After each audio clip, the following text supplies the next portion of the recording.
राजा दशरथ की कहानी। अयोध्यानरेश राजा दशरथ स्वयंभुव मनु के अवतार थे। पूर्व काल में कठोर तपस्या से इन्होंने भगवान श्री राम को पुत्र रूप में प्राप्त करने का वरदान पाया था। ये परम तेजस्वी, वेदों के ज्ञाता, विशाल सेना के स्वामी, प्रजा का पुत्रवत पालन करने वाले तथा सत्य प्रतिज्ञ थे। इनके राज्य में प्रजा सब प्रकार से धर्म कर्म में लगी रहने वाली तथा धन धान्य से संपन्न थी। देवता भी महाराज दशरथ की सहायता चाहते थे। देवासुर संग्राम में इन्होंने दैत्यों को पराजित किया था। इन्होंने अपने जीवन काल में अनेक यज्ञ भी किए। राजा दशरथ की बहुत सी रानियां थीं, उनमें कौसल्या, सुमित्रा और कैकेयी प्रधान थीं। महाराज की वृद्धावस्था आ गई, किंतु इनको कोई पुत्र नहीं हुआ। इन्होंने अपनी इस समस्या से गुरुदेव वशिष्ठ को अवगत कराया। गुरु की आज्ञा से ऋष्यशृंग बुलाए गए और उनके आचार्यत्व में पुत्रेष्टि यज्ञ का आयोजन हुआ। यज्ञ पुरुष ने स्वयं प्रकट होकर पायसान्न से भरा पात्र राजा दशरथ को देते हुए कहा, राजन, यह खीर अत्यंत श्रेष्ठ, आरोग्यवर्धक तथा पुत्रों को उत्पन्न करने वाली है। इसे तुम अपनी रानियों को खिला दो। महाराज ने वह खीर कौसल्या, कैकेयी और सुमित्रा में बांटकर दे दी। समय आने पर कौसल्या के गर्भ से सनातन पुरुष भगवान श्री राम का अवतार हुआ। कैकेयी ने भरत और सुमित्रा ने लक्ष्मण तथा शत्रुघ्न को जन्म दिया। चारों भाई माता पिता के लाड़ प्यार में बड़े हुए।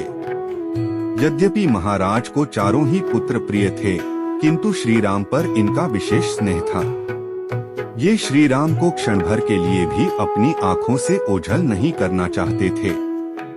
जब विश्वामित्र जी यज्ञ रक्षार्थ श्री राम लक्ष्मण को मांगने आए, तो वशिष्ठ जी के समझाने पर बड़ी कठिनाई से ये उन्हें भेजने के लिए तैयार हुए। अपनी वृद्धावस्था को देखकर राजा दशरथ ने श्री राम को युवराज बनाना चाहा। मंथरा की सलाह से कैकेयी ने अपने पुराने 2 वरदान महाराज से मांगे, एक में भरत को राज्य और दूसरे में श्री राम के लिए 14 वर्षों का वनवास।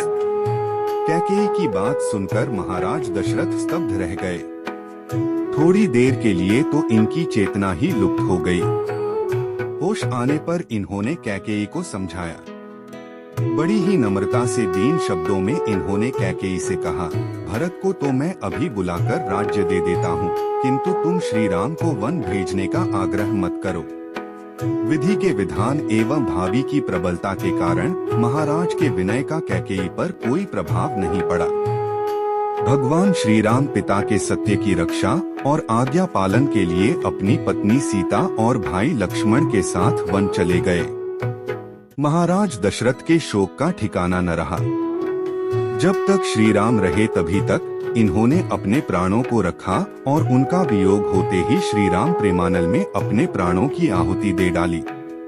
जयत राम बिधु बदनु निहारा, राम बिरह करी मरनु सवारा। मानस 2 956। 2 राजा दशरथ के जीवन के साथ उनकी मृत्यु भी सुधर गई। श्री राम के वियोग में अपने प्राणों को देकर इन्होंने प्रेम का एक अनोखा आदर्श स्थापित किया। महाराज के समान भाग्यशाली और कौन होगा, जिन्होंने अपने अंत समय में राम राम पुकारते हुए अपने प्राणों का विसर्जन किया।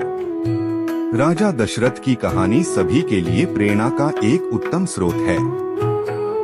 उन्होंने अपने जीवन में उतार चढ़ाव, सुख दुख सब देखा और हर परिस्थिति में जन सामान्य के लिए एक अच्छा उदाहरण प्रस्तुत किया है। ये उनके पूर्व जन्म के कर्मों का ही प्रभाव था, जिससे उन्हें भगवान श्री राम पुत्र के रूप प्राप्त हुए। मेरा मानना है कि इस कलयुग में हर एक व्यक्ति को राजा दशरथ की कहानी अवश्य पढ़नी चाहिए और उससे सीख लेना चाहिए। आज के समय में जब मानव अपने संस्कारों और परंपराओं को भूलता जा रहा है, तब राजा दशरथ की कहानी जीवन को सही दिशा दिलाने में मददगार साबित हो सकती है। प्रश्नोत्तरी। महाराज दशरथ की कितनी पत्नियां थीं? राजा दशरथ की बहुत सी रानियां थीं, उनमें कौसल्या, सुमित्रा और कैकेयी प्रधान थीं। राजा दशरथ किसके पुत्र थे? दशरथ जी सूर्यवंशी राजा अज के पुत्र थे। राजा दशरथ किसके अवतार थे? अयोध्या नरेश महाराज दशरथ स्वयंभुव मनु के अवतार थे।